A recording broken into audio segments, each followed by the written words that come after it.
Hello students, my name is Shruti और ये जो वीडियो है ये आप लोग का पार्ट 7 है of changing cultural traditions class 11th history. So students, इस वीडियो में हम लोग इन दो टॉपिक्स को कवर करेंगे। Number 1 the first printed books and number 2 a new concept of humanism. तो स्टूडेंट्स, इस चैप्टर में हम लोग ये देखते आए हैं रेनेसेंस के बारे में। हमने देखा कि किस तरीके से एक new scientific approach, paintings, sculptures, ये सारी चीज़ें, आर्टिस्ट रियलिज्म हमने देखा। देखो बच्चों, रेनेसेंस का कॉन्सेप्ट अपने दिमाग में क्लियर रखना। मेरे चैनल पर मैंने रेनेसेंस का एक सेपरेट वीडियो भी बनाया है, आप उसको देख सकते हैं, ठीक है।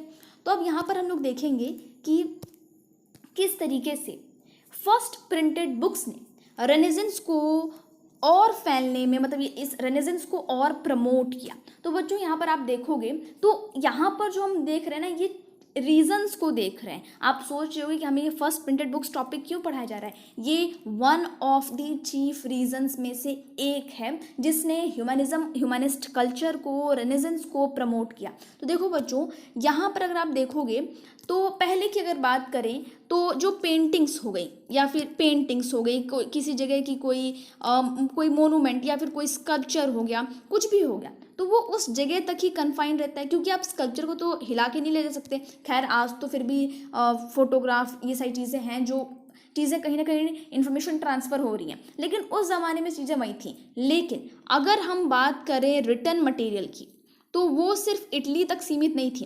पहले क्या था कि सारी चीज़ें जो थी वो बहुत ज़्यादा मात्रा में इटली में, मतलब इटली पहले से इन सभी चीज़ों में रिच था। रिच होने का एक और कारण क्या है कि 1453 में जब तुर्क्स ने कॉन्स्टेंटिनोपल पे कब्जा कर लिया था और वहाँ से सारे के सारे स्कॉलर्स को भगा दिया था, तो वो इटली आए थे। और इटली में जब वो आ गए तो अब वो स्कॉलर थे तो अपने ज्ञान को तो वहाँ पे फैलाएंगे ही, और इस वजह से ह्यूमनिस्ट कल्चर वहाँ पे डेवलप हुआ। तो बच्चों, जो रिटर्न मटेरियल थे वहाँ पर वो एक जगह से, मतलब from one country to another, इस तरीके से फैलते रहते थे। अब यूरोपियंस जो थे वो इस चीज़ के लिए किसके आभारी थे, तो वो इस चीज़ के लिए आभारी थे चाइनीज़ के और मंगोल्स के। क्यों? क्योंकि बच्चों यहाँ पर हम लोग देखेंगे कि ये ना, जैसे ना कोई एक्सप्लोरर होते ही सारे ना चाइना ये सब जगह जाते रहते थे मंगोल, और उनके कोर्ट्स में जाते रहते थे, और जो भी चीज़ इनको अट्रैक्टिव लगती थी वो उसको उठा के अपनी कंट्री में लाकर डेवलप कर देते थे, है ना। उसको अपनी कंट्री में और ज़्यादा डेवलप, ये लोग लाते ही नहीं, ऐसी बात नहीं, सिर्फ ला के रख लेते थे, उसको और ज़्यादा डेवलप करते थे।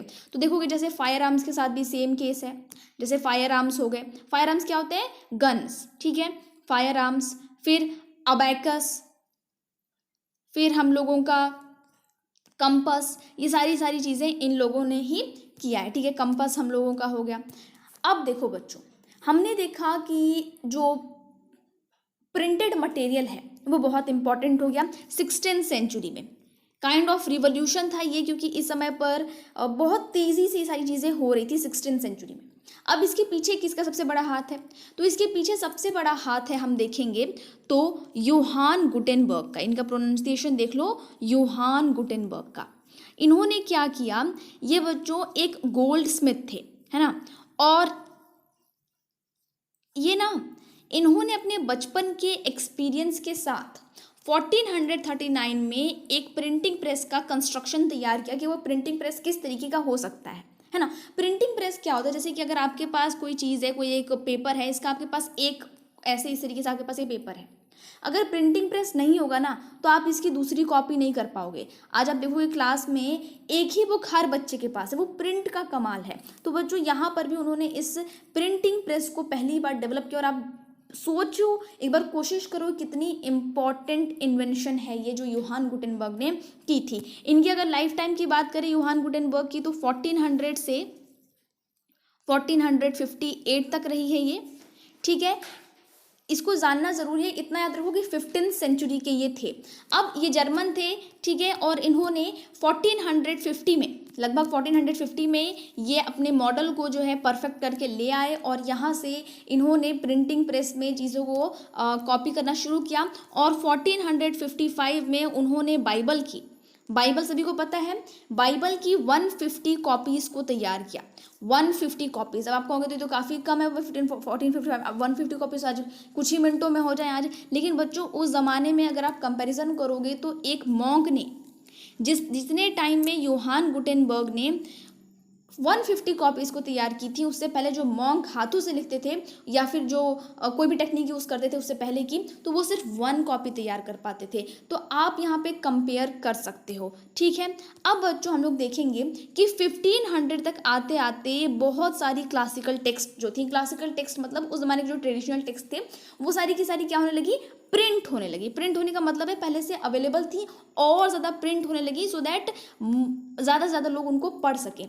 अब क्या हुआ बच्चों कि जो लैटिन लैंग्वेज में होती थी, ठीक है, लैटिन लैंग्वेज में होती थी सारी प्रिंट। अब यहाँ पर इस चीज़ से क्या फ़ायदा हुआ, इस चीज़ से ये फ़ायदा हुआ कि ज़्यादा से ज़्यादा लोग उनको खरीद सकते थे, क्योंकि जब ज़्यादा ह्यूज अमाउंट में अगर हमारे पास कोई भी चीज़ अवेलेबल हो तो उसका प्राइस अपने आप डाउन हो जाता है।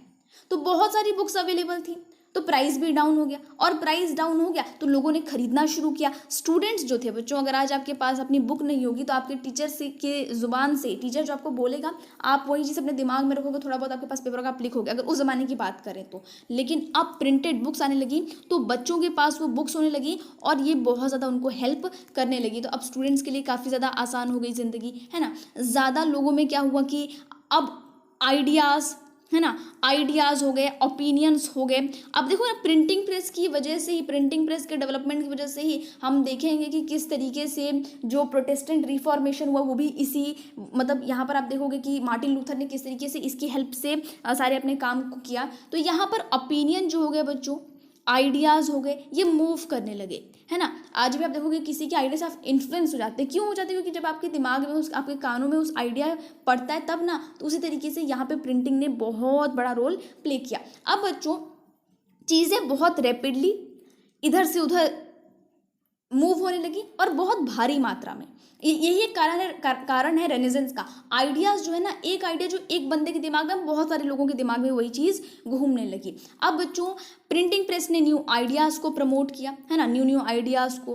अब सैकड़ों की मात्रा में, आज तो खैर करोड़ों की मात्रा में लोगों के पास ये पहुंचती है चीज़ें, लेकिन उस समय हंड्रेड्स की मात्रा ही बहुत बड़ी बात थी। हंड्रेड्स के लोगों के पास जो है ये सारी चीज़ें पहुंचने लगी। अब इस वजह से क्या हुआ कि पहले जो लोग ग्रुप्स में कोई भी चीज़ होती थी तो उसको सुनते थे कि क्या हो रहा है, सुनते थे, मतलब कोई बोलता था, कोई पढ़ता था, लोग सुनते थे। तो इससे क्या हुआ कि रीडिंग हैबिट डेवलप हुई लोगों के बीच। रीडिंग हैबिट डेवलप हुई। दूसरी चीज़ क्या हुई कि लोगों को पढ़ना आया, लिटरेसी जो है वो हाई हुई, लिटरेसी, लोगों को पढ़ना आया, ठीक है, ये काफ़ी अच्छी चीज़ हुई यहाँ पर। और प्रिंटेड बुक्स बहुत तेज़ी से सर्कुलेट होने शुरू हो गए, ये हमने देखा। और ये one of the chief reasons हैं कि ह्यूमनिस्ट कल्चर जो है वो इटली में डेवलप हुआ। क्यों?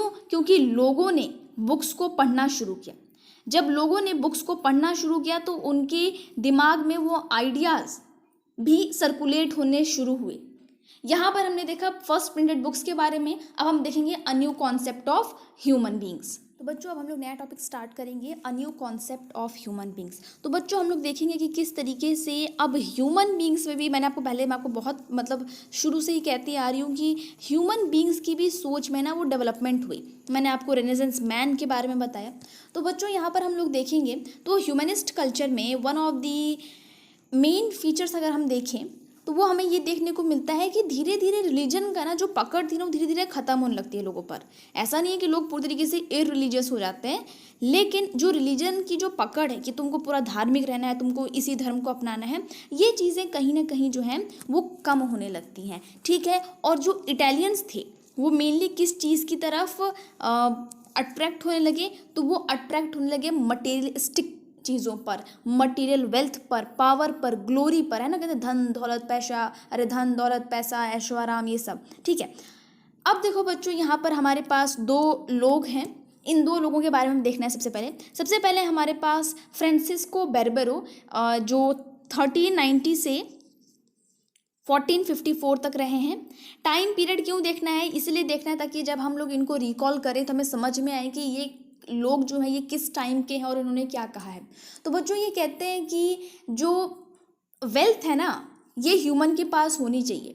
वेल्थ जो है वो किसी भी ह्यूमन के पास होनी चाहिए और वो वर्च्यू है, उसका एक क्वालिटी है, गुड क्वालिटी है वेल्थ का होना, ठीक है। फ्रांसिस्को बार्बेरो ये कहते हैं।